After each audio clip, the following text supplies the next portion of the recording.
देखिए, सनातन बोर्ड हमको इसलिए चाहिए क्योंकि हम अपने भारतवर्ष की सुरक्षा चाहते हैं, हम अपने भारतीय संस्कृति की सुरक्षा चाहते हैं, हम भारत माता की सुरक्षा चाहते हैं और वैदिक पौराणिक परंपराओं को, बच्चों की शिक्षा को, गौ माता को, इन सबको सुरक्षित देखना चाहते हैं। हम भारत को बांग्लादेश बनने नहीं देना चाहते।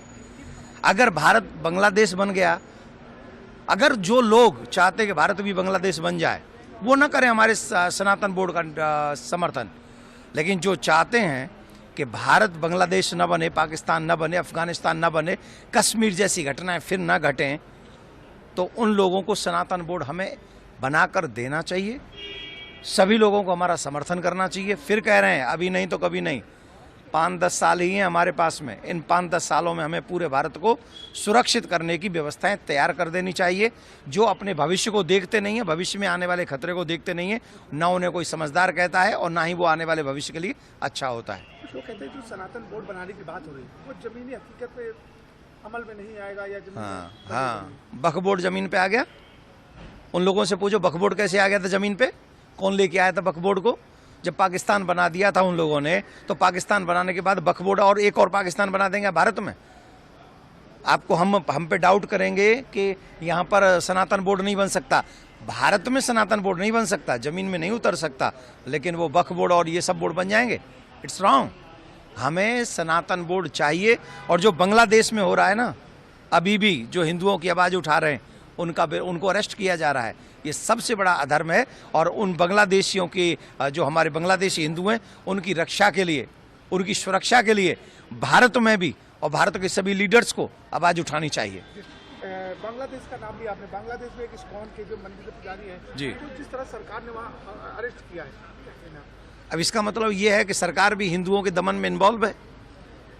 इससे तो स्पष्ट होता है कि सरकार भी जो हिंदुओं को मिलकर आवाज़ उठाने की बात कर रहा है, उसे अगर सरकार अरेस्ट कर रही है तो इट्स कंफर्म कि सरकार इन्वॉल्व है इस खेल में, हिंदुओं के दमन में सरकार इन्वॉल्व है। और अगर सरकार इन्वॉल्व है तो सुरक्षा कौन करेगा? यूएन को इसमें संज्ञान लेना चाहिए और भारत के सभी लीडर्स को इसका विरोध करना चाहिए और ऐसे लोगों को पनिशमेंट होनी चाहिए। सरकार पर भी दबाव डालना चाहिए जिससे वो हमारे हिंदुओं का दमन न कर सके। और याद रखें, बांग्लादेश में इस्कॉन के पुजारी का अरेस्टिंग होना, ये भारत के लिए खतरे की घंटी है। ये भारत के लिए खतरे की घंटी है। यहाँ से जितने भी, इस देश में जितने भी बांग्लादेशी हैं जो गलत तरीके से रह रहे हैं, उन्हें भारत से बाहर करना चाहिए। एक आखिरी सवाल, संभल में जिस तरह से घटना हुआ, जिस तरह से उत्पात हुआ, क्या कहना है? संभल में कैसे, किसने किया ये सब?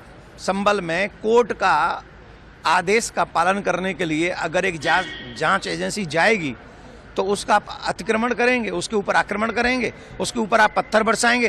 पहली एक तो जांच ये होनी चाहिए, इतने पत्थर आते कहाँ से हैं? ये पत्थरों की प्लानिंग क्या है? ये जानते क्या है?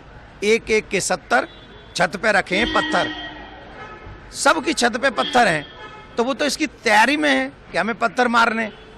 इतने पत्थर एक जगह पे कैसे आ जाएंगे बिना प्लानिंग के?